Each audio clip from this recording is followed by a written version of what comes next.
yourself. Or better yet, learn to do without. Can we please send this woman back? We're going to have lots of gripers today, and they're all going to get their asses blocked. Every single one of them is going to get their asses blocked. If you want to come into my stream and spew stuff that's going to spin up an actual white power movement, you're going to get blocked. So please reveal yourself. Please do it. Please do it. Please do it. Please. Please. Oh my God. Look at all these people I'm blocking. It feels so good every time I hit that block button. Oh, it's so good. It's so good. It's so good. Block their racist asses as soon as they make themselves known. But for those who haven't been to happy hour before,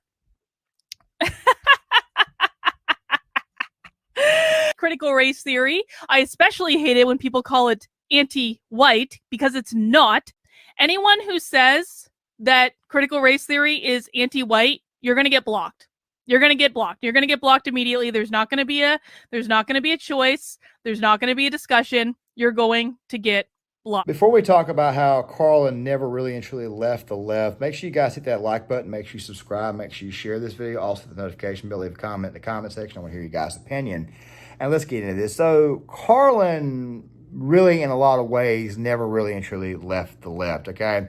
And I'll put her PragerU video in the pinned comments, or I'll pin it in the comment section, so that way you guys can see her actual reasoning. But as you will see, if you look at her channel more and more and more, you will find that she never really and truly left. If anything, she's trying to lefty the right.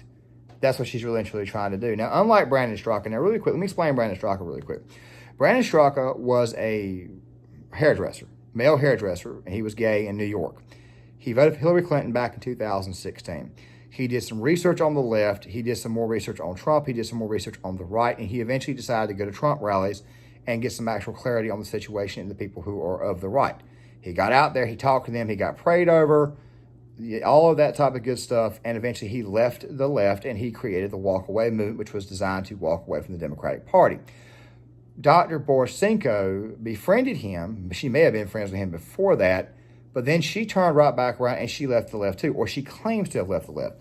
But as you can see, she's sitting here saying that critical race theory is not anti-white, and yet she's blocking anybody who disagrees with her, which, by the way, is what the left does.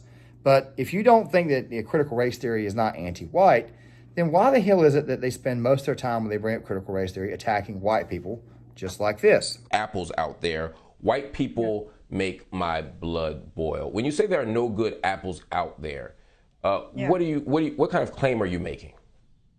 I'm talking about people have this idea that racism is something that if you're consciously racist or if you're a Klan member, and I'm sort of making the claim that racism is something that is unconscious and it is actually in everyone, and everyone uses these words systemic. They're like, I use. Would it be fair to say, based on your expertise, that white people are psychopathic? I think so. Yeah. I mean, I think that there's many lies that, and didn't get to that part because what I delivered was only part of a first series of talks. But the level of lying that white people do that has. As you can see, white people are the butt of every single attack when it comes to critical race theory. So obviously, even though she claims it's not anti-white, it's obviously anti-white. Do you see what I'm saying? One more thing too about Karlyn. And I'll talk about Marc Lamont Hill again in just a second. But Karlyn, how do I say this? She's very fickle, very, very thin-skinned, okay?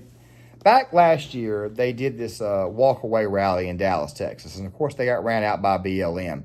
And she was sitting there recording them at the rally, getting attacked, getting basically stalked, getting shot down. And eventually she recorded themselves running, which kind of made me wonder if the whole thing, maybe it was staged. I don't know. Call me a conspiracy theorist. I don't really care. But Karlyn has been trying for a long time to try to get the right to be opened up to left ideals. Now, really quick, the right is open to anyone, but you can't walk into a certain section of the population and change their thinking. I'll give you an example of what I mean. I got blocked by her on Twitter, which, by the way, I wear it as a badge of courage because, like I said before, I mean, she's still very, very much a liberal, and obviously whatever I said triggered her. And my Twitter account's not that big. I only got like 120 followers, which you guys can follow me on Twitter if you got Twitter accounts. But here's the thing.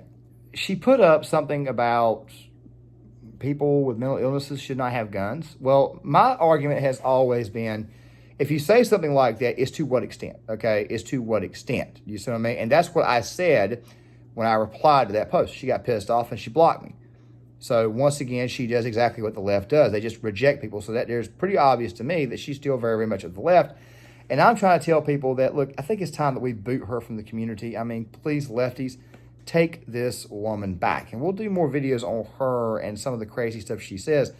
And like I said, I understand why she left. I understand why she voted for Trump, but that does not mean that she really and truly left. I think she just grifted is what she did.